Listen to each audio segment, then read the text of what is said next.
Hello everyone! Welcome to Playwithables. I'm very glad you're here. I have a new mount for my phone! Look at that! Look, Ma, no hands!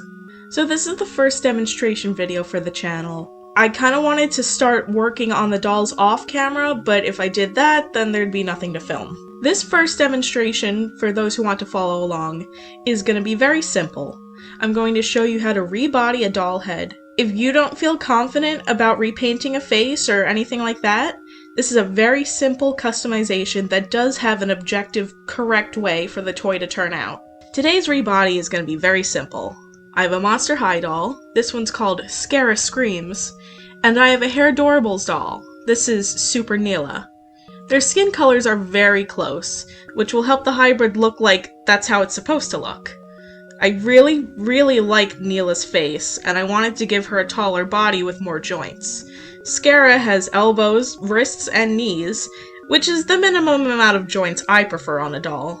Fun fact, the number of joints a toy has is called its articulation. The more joints it has, the more articulated it is.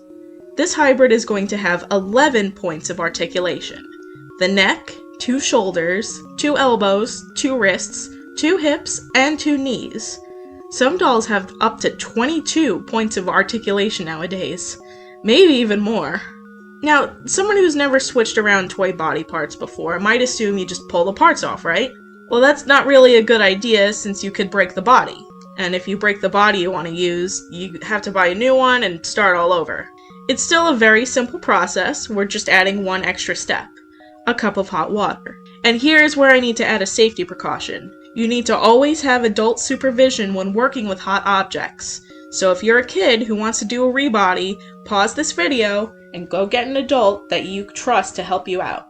Okay, so let's get some hot water. It can just be regular tap water, heat it up in the microwave for like 30 seconds and you're good to go. If you don't want to get your doll's hair wet, you can actually put them in a Ziploc bag before you put it in the water. I'm just gonna dunk my doll's heads in by themselves because I want to rinse out their hair anyhow.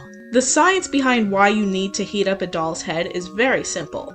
The heat is going to soften up the head, make it nice and squishy, and melt a little bit of the glue inside it. Body parts made of harder plastic, like doll hands or any part of an action figure, aren't going to soften up in the same way, but they do also require heat. When I get some hard plastic action figures, I'll do a demonstration on how to safely remove their limbs. Remember to be patient when pulling the head off, because it's not completely empty on the inside. It's got a little peg that holds the head onto the body and allows it to tilt around. If dolls didn't have these pegs, the heads would be much lower on the necks. And now we're done with the water, so feel free to get rid of it. Now that both heads are off, we're moving on to fitting the head to the body. And now I can show you the neck pegs. Different doll lines will have different sized and shaped pegs.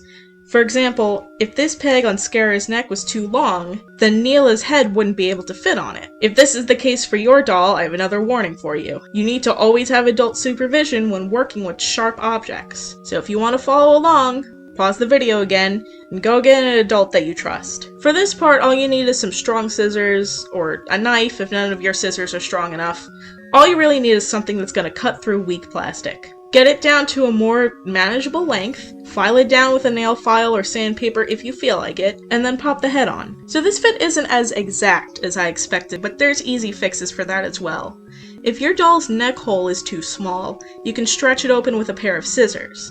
Just be careful not to cut up the doll's neck in the process. On the flip side, if your doll's head is too loose and it's flopping around like a bobblehead, you can thicken up the neck peg by tying rubber bands around its base. So here's our hybrid. I think she looks great. I really like the cartoony proportions, and now she can share clothes with Monster High and Ever After High dolls. I plan on repainting her face, as well as taking the tinsel out of her hair and restyling it, but I'll save that for the next video. I hope y'all have fun making your own hybrids. If you have any specific questions about this demonstration, want to see another type of demonstration, or just want to show me a hybrid you made, you can click the link in the description of this video and write me a letter on the contact page. Thank you for watching if you made it this far. Have a great day.